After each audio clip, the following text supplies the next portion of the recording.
Welcome to day 8 of reading through our inspirational book, Power Thoughts by Joyce Meyer. I hope you've been blessed so far. So we continue. Positive thinking helps you enjoy life. Years ago, a man named Captain Edward A. Murphy was working on a project for the United States Air Force. He became angry and cursed a technician who made a mistake, noting that if anything can be done wrong, this man will do it. Over time, such thinking became known as Murphy's Law, which basically states nothing is as easy as it looks, everything takes longer than you expect, and if anything can go wrong, it will, at the worst possible moment. How negative. Who could enjoy life if they lived according to Murphy's Law? They would always expect the worst, so they would probably get it. I believe God has laws that completely disagree with Murphy's Law. The world may expect Murphy's Law to operate in their lives, but we need to resist this kind of negative thinking and embrace God's law instead, which says something like this: if anything can go right, it will. Nothing is as difficult as it appears. Everything is more rewarding than it appears. It will happen to me. If anything good will happen to any person, it will happen to me. Negative thinking always produces a negative life. Negative thinking will always produce a negative life. How much more could you enjoy life if your thoughts agreed with God's law, not Murphy's?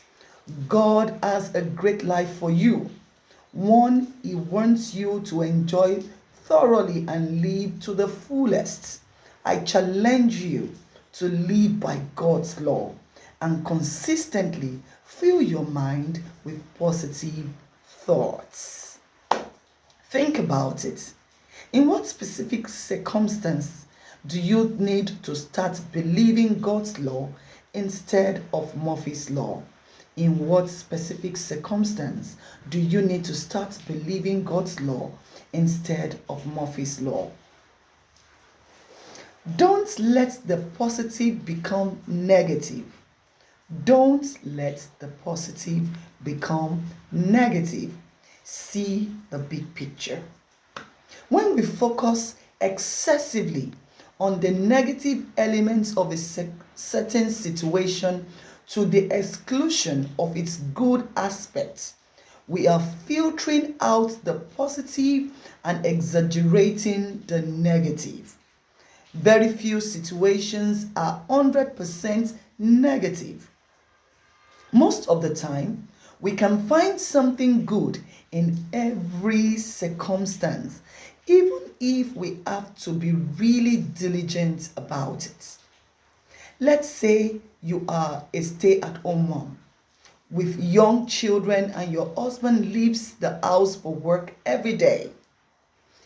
Your 4-year-old colors on the walls, cuts holes in his new pants, kicks his sister, and spills grape juice all over your freshly cleaned carpets.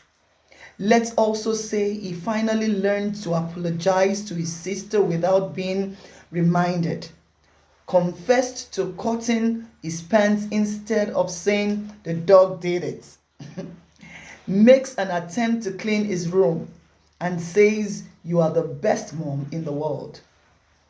To say it was absolutely horrible all day long and forget about the good moments would be filtering out good, and it would leave your mind with nothing but negative thoughts. Though there certainly would have been some negatives about the day, it had its positive experiences too. I can't emphasize too strongly how important it is that you resist the temptation to characterize something as totally negative or to focus excessively on negative aspects of a situation. Look at the situation as a whole and find something positive about it that will help you become a positive person. Think about it. What is the most negative situation in your life? Now, list 3 positive things about it. If you are not used to doing this, it may stretch you, but try anyway.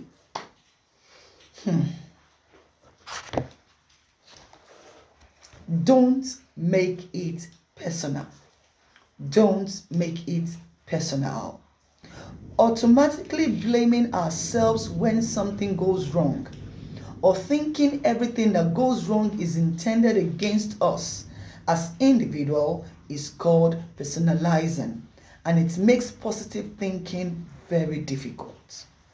This happens often with young people on sports teams when they miss the last shots, goal, or run off the game and feel they are solely responsible for a loss. They need to realize that both winning and losing are team efforts. It takes a whole team to win, it takes a whole team to lose. Even if one individual missed the last opportunity to win the game, there are many other missed along the way that added to the end results. Similarly, let's say a group of women decide to gather for lunch and at the last minute, Julie cancels. If Susie is one that takes everything personally, she will automatically assume Julie didn't want to be with her, when in reality, Julie may have had a family crisis and an unexpected house guest or a dental emergency. Think about it. When was the last time you blamed yourself for something that wasn't your fault? Was there another? Let me take that again. Think about it.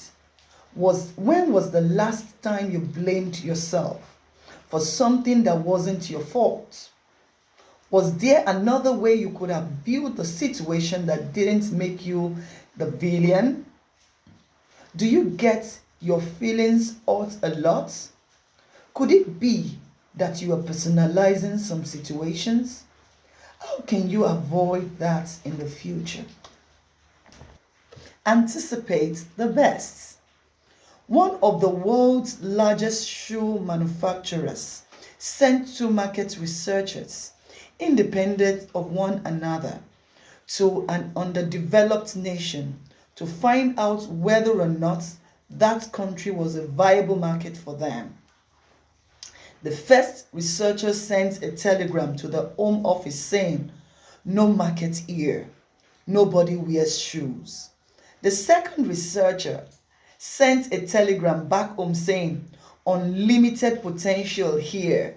Nobody has any shoes." I am sure the second researcher went on his trip expecting to send good news back to his employer, and he did. I am sure that the second researcher went on his trip expecting to send good news back to his employer, and he did. He could have perceived the fact that everyone in the nation he visited were barefooted as a challenge or an obstacle, as the other researcher did, and then his attitude would have been negative. But because he anticipated the best, he saw the situation in a positive light. Any situation, a habit of thinking about what can go wrong or envisioning worst case scenarios is a bad habit that needs to be broken. Let's say you and a friend are planning on a hiking trip. Most hiking trips have their challenges, but the person who will be able to overcome the challenges is the one who expects the trip to turn out well and is determined to enjoy it. And is determined to enjoy it. The one who thinks, well, maybe it is a beautiful trail, but it's full of mosquitoes and it will be hot and my feet will hurt after a while. And if we get lost and can't find our way back, is doomed to have a long, miserable day. This person has already decided not to enjoy the journey before it ever started. Many things in life come with challenges, but most of them can be overcome with a positive outlook that expects the best. Think about it. Think about a challenge you are facing right now. How can you expect the best? What are two things that could emerge from the challenge? Thank you everyone for listening to today's reading. Please put to use all we're reading. Remember, a transformed mind is a transformed life. God bless you. Love you all.